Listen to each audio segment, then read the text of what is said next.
Assalamualaikum warahmatullahi wabarakatuh. Perkenalkan, nama saya Sofianto, NIM 2062104. Di sini saya akan menjelaskan tentang proses bisnis penjualan dan penggajian pada PT Pangan Jaya. Dimulai dari salesperson yang setiap bulan memberikan informasi mengenai harga barang terbaru pada semua pelanggan melalui WA, dan pelanggan yang ingin melakukan pembelian akan mengirimkan pesan pada salesperson melalui WA yang berisi yang pertama jenis barang, jumlah barang, dan permintaan waktu pengiriman. Lalu selanjutnya salesperson akan menawarkan kepada pelanggan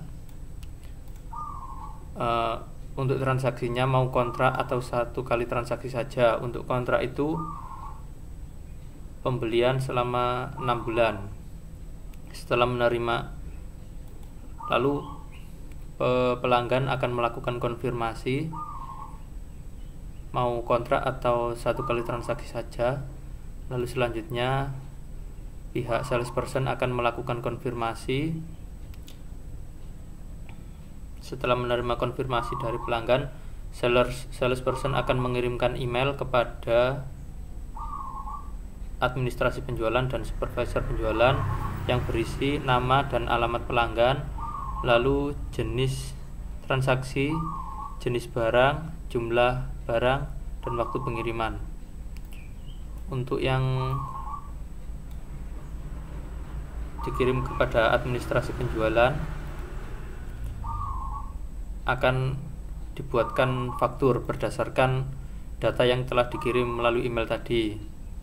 Dan untuk yang di supervisor penjualan, ini akan diarsipkan. Untuk yang membuat faktur berdasarkan data tadi, pihak administrasi penjualan akan menambahkan nomor faktur dan nomor rekening bank Pangan Jaya. Untuk faktur yang telah dibuat akan dikirimkan melalui email kepada yang pertama supervisor penjualan di sini. Lalu yang selanjutnya yaitu salesperson, akuntan, dan kepala gudang. Faktur yang diterima oleh salesperson akan dikirimkan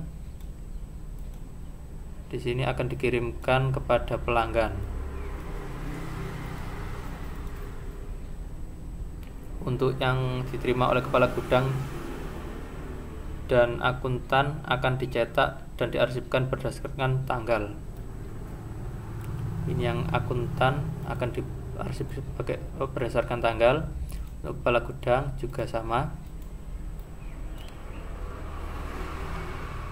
Selanjutnya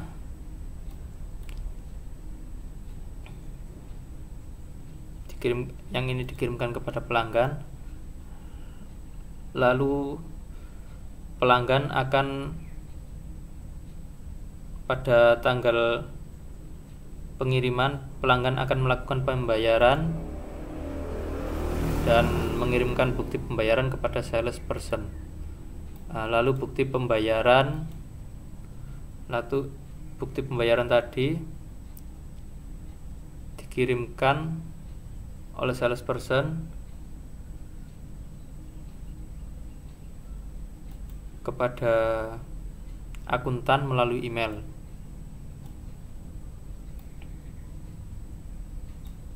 Sini.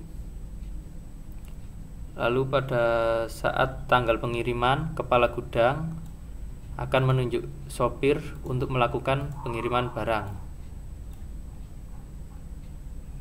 Lalu kepada pelanggan, lalu saat pelanggan menerima barang, maka pelanggan akan menandatangani atau memberi cap pada faktur penjualan dan faktur pengiriman. Lalu semua faktur yang ditandatangani atau dicap pelanggan akan diarsipkan oleh sopir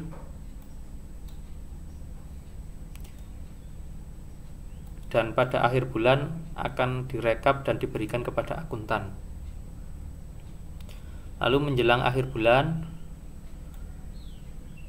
selain membuat rekapitulasi gaji untuk semua pegawai, akuntan juga menghitung nominal yang akan ditambahkan pada gaji salesperson dan sopir. Di sini, nah tambahan nominal itu berdasarkan untuk salesperson yaitu jenis transaksi penjualan kontrak dan untuk transaksi kepada pelanggan baru. Untuk tambahan gaji pada sopir didasarkan pada total biaya pengiriman selama 1 bulan. Lalu setelah perhitungan dilakukan, akuntan membuat slip gaji yang berisi total gaji yaitu gaji pokok dan tambahan. Lalu semua gaji itu didistribusikan melalui transfer bank.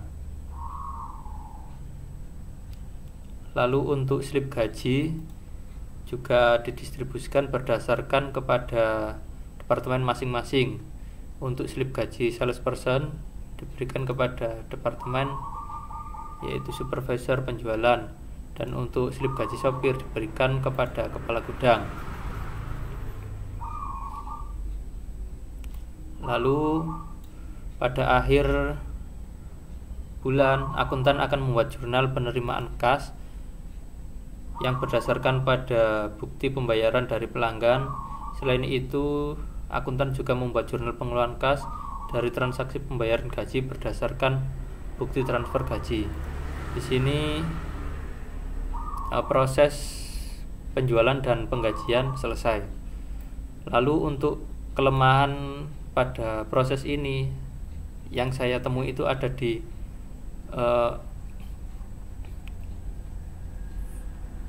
bukti dari penerimaan ini yang diarsipkan oleh sopir dan direkap pada akhir bulan dan diberikan kepada akuntan.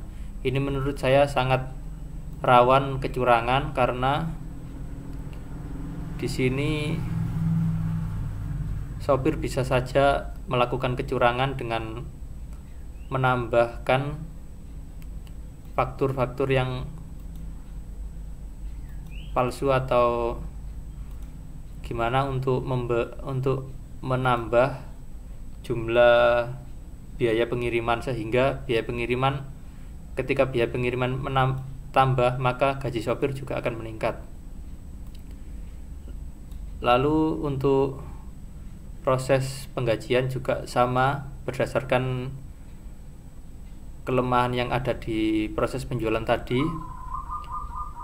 Akuntan di sini bisa saja salah saat menambahkan gaji kepada sopir untuk nominal tambahan tadi, karena sebelumnya di sini ada kecurangan untuk